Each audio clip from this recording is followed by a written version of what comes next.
Guys, welcome back to my channel. তো আজকে আমরা আবারও চলে এসেছি। তো এখন বাজে সকাল 10টা বাজার, আর বাইরে ভীষণ বৃষ্টি পড়ছে, কি বলবো। তো তাই আজকে আমাদের দুজনের ভীষণ খেতে ইচ্ছে করছে মাছের তেল। তার জন্য আমরা এখন কি রান্না করছি, মাছের তেল বাজার থেকে আনিয়েছি, আর এখন আমি অলরেডি বসিয়েও দিয়েছি। তো দেখে নিন। এই দেখুন বাইরে বৃষ্টি হচ্ছে, আর এখানে আমার বউ রান্না করছে। এই হলো বেগুন, আর ওখানে হলো মাছের তেল। এই দেখুন বেগুন, এখানে বেগুন দেওয়া হয়েছে, এখানে বেগুন ভাজা হচ্ছে। আর এখানে রাখা আছে মাছের তেল, এটিকে দেওয়া হবে।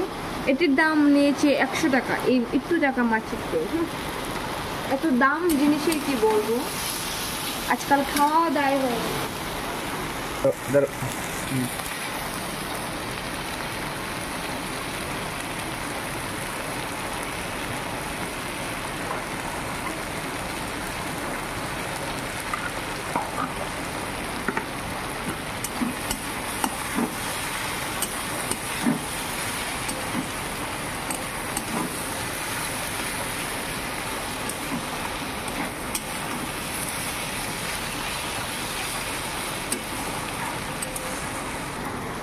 তো গাইস, এটা হচ্ছে পিট করাটাকে আগে দিয়ে দিলাম।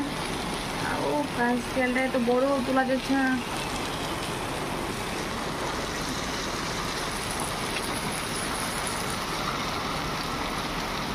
তো দেখুন মাছের তেল হয়ে গেছে। একটু জিরা দিলে কিন্তু তো এখানে একটু তো গাইস, কি বলবো, এত দাম দিয়ে তেলটা কিনে আনলাম, কিন্তু খেতেই পারলাম না, কারণ এটা ভীষণ তেতু ছিল। মানে উনি বোধহয় আনবার আগে পিঠটা গলে গিয়েছিল, তাই তেতু হয়েছে।